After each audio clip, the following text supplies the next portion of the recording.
അല്ലാഹുവിന്റെ റസൂൽ പറഞ്ഞു കൊടുത്തു, ഫാത്തിമ ഈ ദുആ നിന്റെ മക്കളുടെ തലയിലേക്ക് ഊതണേ.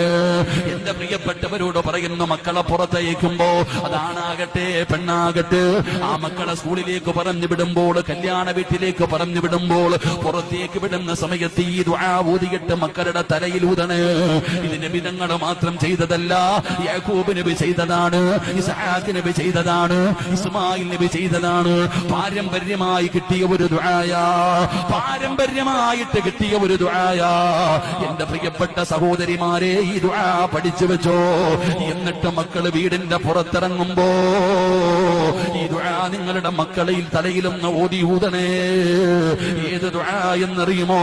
അഊദു ബികലിമാതില്ലാഹി തആമാതി മിൻ കുല്ലി ശൈത്താനിൻ വഹാമ്മ വമിൻ കുല്ലി ശൈത്താനിൻ ലാമ്മ.